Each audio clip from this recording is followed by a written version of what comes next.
আমরা এখন কোথায় চলে আসছি? বিদেশে। বেশ কিছুদিন ধরে দৌড়াদৌড়ি করার কারণে আম্মুর ডায়েট রুটিনটা একদমই চেঞ্জ হয়ে গিয়েছে।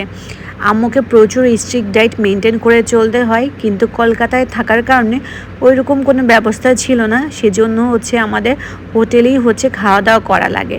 বাট হায়দ্রাবাদ এসেছি আমরা, যে রুমটা নিয়েছিলাম গতবার সেই রুমটা এবারও নিয়েছি, তাই এখানে কিচেনের ব্যবস্থা রয়েছে।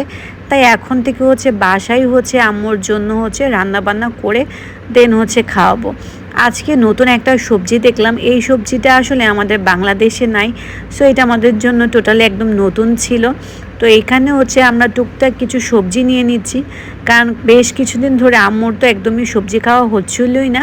আর এইদিকে কুকুর দেখে ওয়াফিয়া বায়না শুরু করলো যে ওর বাবাকে বলার জন্য ওকেও যাতে এরকম একটা ডগই কিনে দিই আমি। আজকে প্রায় 2 দিন ধরে আমাদের একদম ট্রেনে জার্নি করা হয়েছে। সো সারাটা দিন আমরা কি বলবো মাতালের মতো ঘুমিয়েছিলাম, তাই সন্ধ্যায় বের হয়েছিলাম গ্রোসারি শপিংয়ের জন্য। সো এখানে বেগুন নিলাম, ঢেঁড়স নিলাম, তারপর শসা নিলাম, টুকটাক যা কিছু প্রয়োজনীয় আছিল সব কিছুই নেওয়া হয়েছে।